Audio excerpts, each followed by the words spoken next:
You know, we talk a lot about how comedy, especially in difficult times, as it has been the last few years, is really uplifting. But then Schmigadoon is also a musical, and there's so much to it, and there's depth in it. So thank you for it, number one, because it's fantastic. But can you talk about it a little bit? Because it's fantastic, and there's a corn pudding song. And corn pudding. I mean, who doesn't like corn pudding? Or let alone little ditties about corn pudding. I think that so Cinco Paul, who is the creator of the piece, he had come up with this idea where he is a maven of musicals. He just absolutely enjoys them more than most things in life, which he'll readily admit.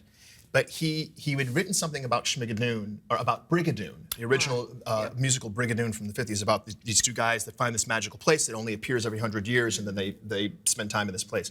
And he originally wanted to do something about two guys in modern times who do a similar thing. And then he found, as he kept on kind of regurgitating it in his mind, he said, but what if we make it a couple? So he turned it into a couple who is on the rocks in their relationship, and then they find this place, and then they can't leave the place until they find out what true love is. Schmigadoon?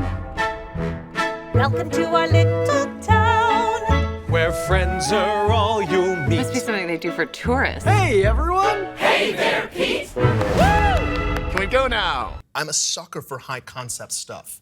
And what's interesting is Cinco did such a wonderful balancing act of creating a show that had a character at its core who gets to comment on everything that's happening, but not in an ironic meta way. He just is trying to figure out what the hell's going on. So I love that through character and story, he was still being meta. So it's like for anybody who doesn't like musicals, there are lots of people who go, I don't like musicals, but I really enjoyed the show because my character represents them. They go, I don't know all these references. And Cecily's character is diametrically opposed to my character. Everything folded in on itself. So the characters would comment on the story would comment on the characters.